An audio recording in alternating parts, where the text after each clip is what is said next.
Bonjour à tous et bienvenue dans cette première capsule vidéo qui va servir d'introduction au prochain cours d'histoire. L'objectif pour vous va être de prélever et de sélectionner un certain nombre d'informations afin de répondre au mieux à votre question. Avant de commencer, quelques rappels. Tout d'abord, au XVIIIe siècle, l'Europe s'est fortement enrichie grâce à la traite négrière et au commerce triangulaire. De nouveaux produits vont faire leur apparition, le café, le sucre. Mais progressivement, certaines personnes vont commencer à se poser des questions et à remettre en cause ce système économique, basé notamment sur l'esclavage. Ainsi, c'est le cas de Voltaire. Comme le montre l'illustration que vous avez devant vous, issue de son livre Candide. On y voit à gauche, Candide, un Européen qui fait la rencontre d'un esclave. Candide est choqué, car l'esclave a une main et une jambe coupées. À la fin même de l'échange, l'esclave conclut ainsi: c'est à ce prix que vous mangez du sucre en Europe.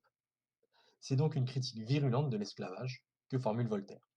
Son ouvrage Candide a un véritable succès. Il va même être réédité plus de 20 fois. Voltaire, qui est en quelques mots, c'est un philosophe, c'est-à-dire que c'est un intellectuel qui cherche à comprendre le monde en utilisant sa raison, sa tête, et qui met l'homme au centre de sa réflexion. C'est ce que nous allons voir dans ce nouveau chapitre, l'ère des Lumières. Comment ces philosophes, comment ces Lumières vont remettre en cause l'ordre établi et les sociétés européennes du XVIIIe siècle.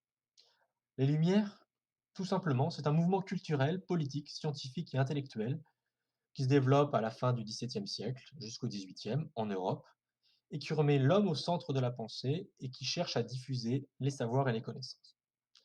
Elle touche des domaines très variés: les sciences, les mathématiques, l'économie, la philosophie. Ces hommes et ces femmes critiquent et remettent en cause les connaissances imposées par l'Église et par le pouvoir royal. Prenons quelques exemples. Rousseau, Jean-Jacques, celui-ci, veut établir un contrat social entre le dirigeant et ses sujets. Il est contre la monarchie absolue et il est pour le développement d'une éducation. Montesquieu, quant à lui, critique lui aussi l'absolutisme du roi et souhaite une séparation des pouvoirs, entre le pouvoir exécutif, le pouvoir judiciaire et le pouvoir législatif. Condorcet, c'est un mathématicien. Il s'intéresse lui aussi et travaille beaucoup sur la place de l'école dans la société française et critique violemment l'Église catholique. Diderot, quant à lui, s'intéresse à l'accumulation de savoir et surtout à leur transmission. Justement, pour diffuser leurs idées, ces philosophes vont publier des livres, mais ils vont également voyager énormément.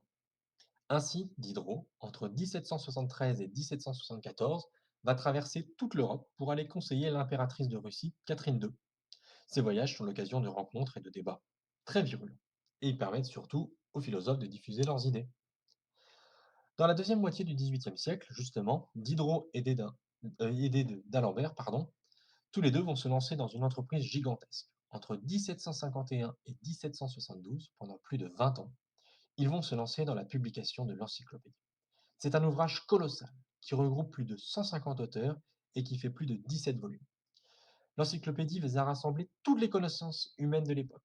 C'est l'ancêtre de Wikipédia d'aujourd'hui. Elle est diffusée dans toute l'Europe et va connaître une très forte publication, jusqu'à 4000 exemplaires dès 1751 en France pour le tome 1. L'encyclopédie utilise beaucoup d'illustrations afin d'être le plus clair possible, et ce toujours dans un souci de transmission des savoirs. Elle touche tous les sujets, du fonctionnement d'une horloge à la rotation des cultures, en passant par la place de l'Église dans la société.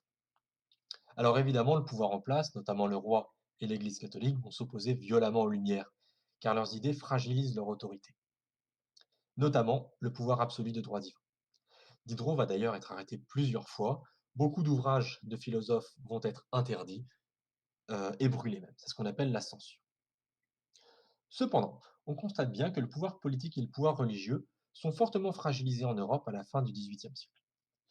Même s'il faut nuancer un petit peu la place des Lumières, car une grande partie de la population ne sait toujours pas lire ni écrire encore, on se rend compte que progressivement, leurs idées vont faire leur chemin et vont finir par se diffuser.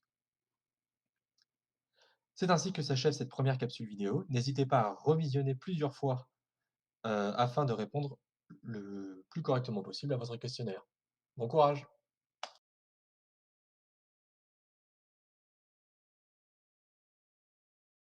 Created using Powtoon.